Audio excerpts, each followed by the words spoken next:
Que calor. Gente, se eu não estivesse aqui trabalhando, vocês sabem onde eu estaria? Eu estaria sentado em frente à televisão lá de casa, vendo o meu time jogar, não é verdade? Ou então sentado à sombra de uma árvore, em frente a um riachinho, ali só esperando os peixinhos beliscar a isca.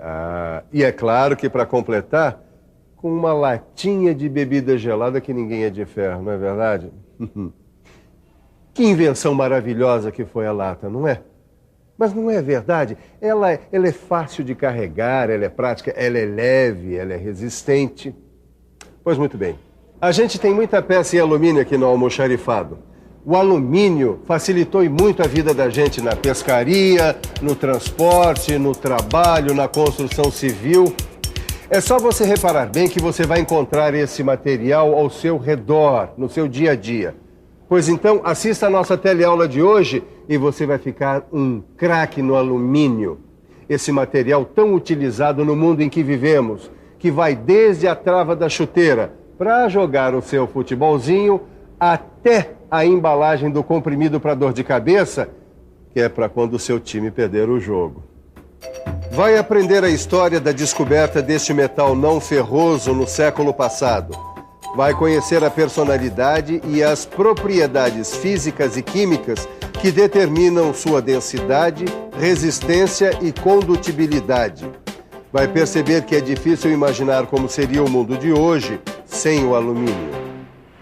Eu tenho certeza que depois dessa teleaula, você, quando for tomar sua cervejinha ou seu refrigerante de lata, vai reconhecer o valor do alumínio. Pois agora preste bastante atenção, porque nós vamos entrar no mundo fascinante dos metais não ferrosos. E a nossa primeira parada vai ser exatamente no alumínio, que é o metal, depois do aço, mais usado na indústria atualmente.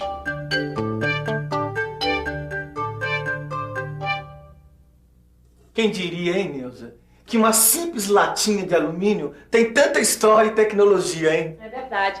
A gente nem repara, né? Mas o que tem de objeto feito de alumínio à nossa volta e meia a gente usa. Faz parte do nosso dia a dia. Panela. Panela, um chaveiro, um cinzeiro, embalagem de comprimidos, tubo de creme dental. E não é só coisa pequena, não. O alumínio também está presente nas fachadas dos edifícios, na superestrutura dos navios, na fuselagem dos aviões. Olha, se deixar você passa a teleaula todinha falando da presença do alumínio na vida moderna, hein? Desculpa, eu me empolguei com o tema. Se empolgou tanto que esqueceu de falar de coisas importantes, hein? O que foi que eu esqueci, meu chocolate meio amargo? Do transporte coletivo e individual, urbano, intermunicipal, interestadual, ônibus, trem, metrô, caminhões. Não podemos esquecer do transporte de carga. A gente usa e abusa dessas conquistas e não para nem um pouco para pensar no trabalho que deu, no material e nas técnicas desenvolvidas para produzir. Depois eu é que sou empolgada. Tira um pouco o pé do acelerador e me explica. Por que é que todos esses veículos automotores são fabricados com alumínio? É que o alumínio é leve e possibilita grande economia de combustível. A resposta está certa, mas incompleta. A leveza é apenas uma das características do alumínio. É mesmo. A gente acabou de aprender isso. Primeira característica, o alumínio é leve. Seria impossível os aviões decolarem se fossem construídos com outro metal. O ferro, por exemplo, pesa 3 vezes mais que o alumínio. E a segunda característica do alumínio é a sua resistência à corrosão. E o que é isso, hein, Neuzinha do meu coração? Resistência à corrosão é a capacidade que alguns metais têm de resistir aos impactos do meio ambiente. Que casamento perfeito! O alumínio é leve e resistente. É exatamente o material que nós estamos pesquisando para construir o nosso kart, hein, neguinha? É exatamente por ser leve e resistente e por essa característica de reagir bem aos impactos do meio ambiente que o alumínio é utilizado na fabricação de esquadrias para a construção civil e também na construção de tanques para armazenagem de produtos químicos, combustíveis e alimentos. Por falar nisso, tá na hora de dar uma mordida no meu chocolate preferido. Peraí, Neuza, eu não fiz nada, hein? Edgar, deixa de ser convencido. Não é de você que eu tô falando, não. É desse chocolate aqui, ó. Olha aí, pessoal. Primeiro, eu tiro essa fina camada de alumínio que protege o chocolate dos impactos do ambiente para que ele não se estrague. E depois... Chegou a hora do lanche, né? A gente vai ter que interromper um pouco a explicação das características do alumínio. Porque nem esse metal leve e resistente resiste ao apetite da Neuzinha. E para não deixar a peteca cair, eu continuo relacionando as características do alumínio. Além da leveza e da resistência, tem também a alta condutibilidade elétrica, que permite o uso do alumínio na fabricação de cabos elétricos para as linhas de transmissão de energia elétrica. Sem o alumínio, a gente não teria os satélites artificiais em órbita ao redor da Terra e nem as antenas de televisões em nossos telhados. Você já reparou que sem o alumínio nós não teríamos a nossa teleaula? Não, é verdade, porque sem o alumínio não existiriam os satélites para a transmissão. E sem o alumínio não haveria tampouco as antenas para a captação dos sinais. E então como é que eu poderia estar agora falando para esse povo espalhado pelo Brasil? Eu fico imaginando como o meu almoxarifado ficaria desabastecido se o alumínio não tivesse sido desenvolvido. E o mundo então? Já imaginou como ficaria sem graça? Pois é. Pois então faça esse exercício no seu caderno. Relacione outras características, outras aplicações para o alumínio. E você vai ver como vai descobrir um amigo para todas as horas.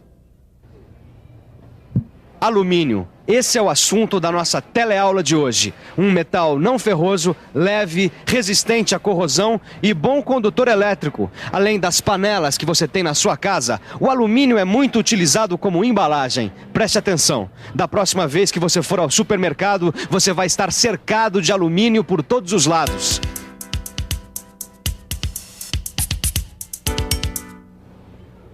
Custa acreditar que até há bem pouco tempo a tecnologia de produção desse metal era desconhecida.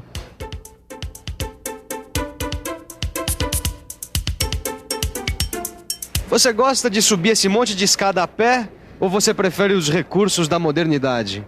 Prefiro os recursos. Quando eu tô com pressa, eu prefiro a modernidade. Prefiro os recursos da modernidade. Por quê? Nós temos a opção de usar, por que eu vou me cansar? Que não mexa as pernas, fico parado. As comodidades da vida moderna e a maioria dos produtos que facilitam a nossa vida só se tornaram possíveis graças a um período recente da história da humanidade, conhecido como Revolução Industrial. No período da história que chamamos de Revolução Industrial, e que vai mais ou menos de 1800 a 1900, muitos cientistas estavam estudando os vários fenômenos da natureza com o objetivo de descobrir o porquê das coisas. É nesse período histórico, de tanta curiosidade e sistematização do conhecimento, que nasceram algumas ciências como a biologia, a física e a química. E começaram a surgir novas descobertas voltadas para a produção industrial em larga escala. E a produção comercial do alumínio foi uma dessas descobertas. Quem descobriu e como descobriu, você vai ver no próximo bloco, depois dos comerciais. E pode reparar que, como tudo nessa teleaula, os comerciais são de produtos que levam alumínio, por dentro ou por fora.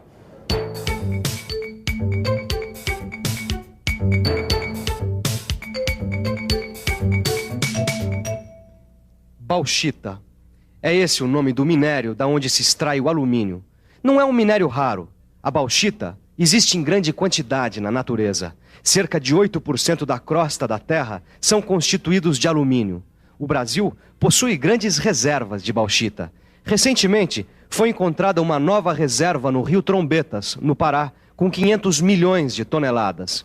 A questão, então, não era a falta de matéria-prima, mas desenvolver uma tecnologia que fosse capaz de separar o alumínio da bauxita. Cientistas de vários países estavam pesquisando. Quem deu o primeiro passo foi um inglês, Sir Humphrey Davy, que entre 1808 e 1812 tentou isolar o metal pela primeira vez. Depois de muitas tentativas, ele conseguiu um pequeno avanço. Chegou a uma liga de ferro e alumínio. Quer dizer, então, que é desse minério, a bauxita, que se extrai o alumínio. É sim, Neuza. Os historiadores contam que Sir Humphrey tentou várias vezes extrair o alumínio da bauxita, mas não foi além da liga de ferro e alumínio.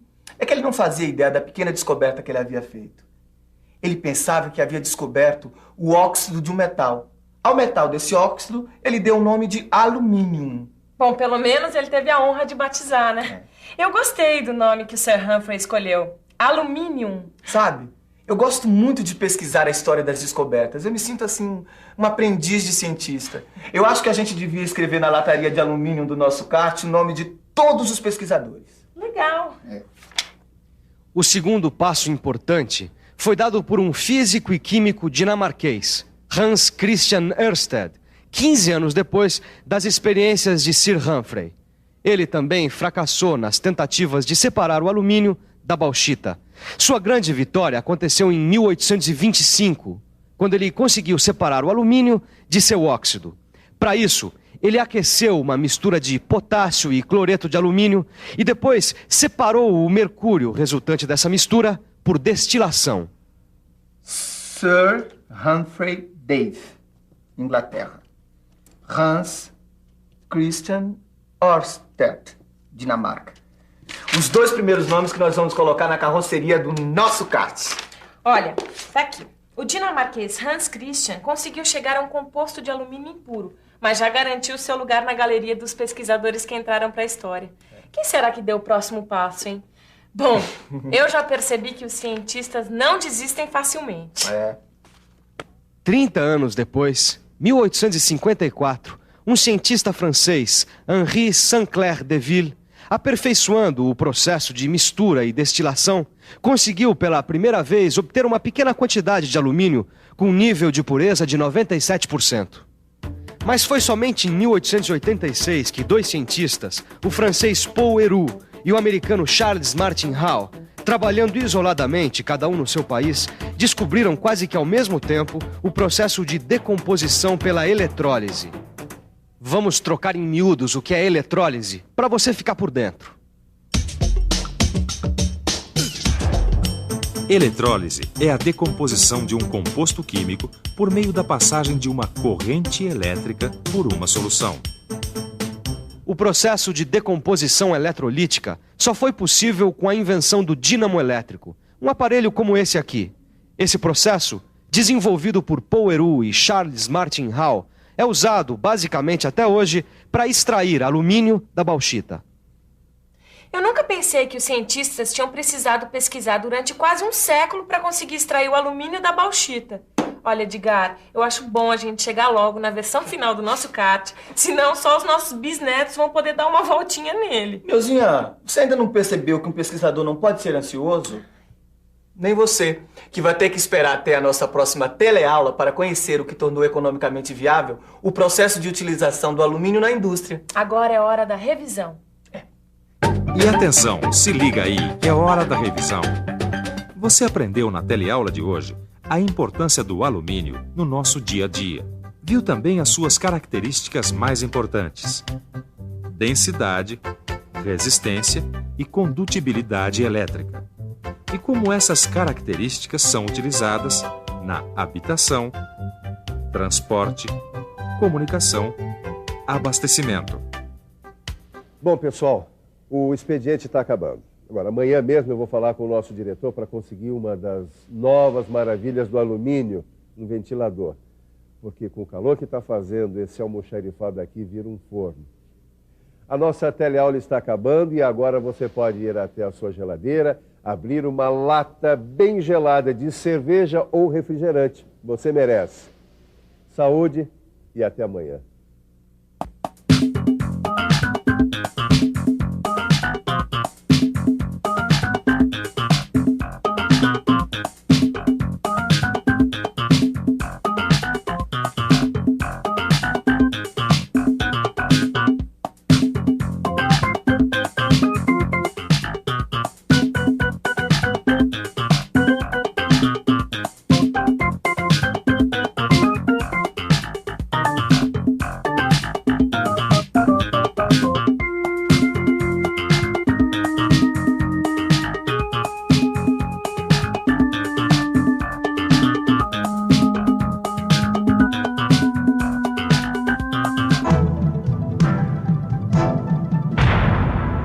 Telecurso 2000, um programa de educação do Sistema Fiesp e da Fundação Roberto Marinho.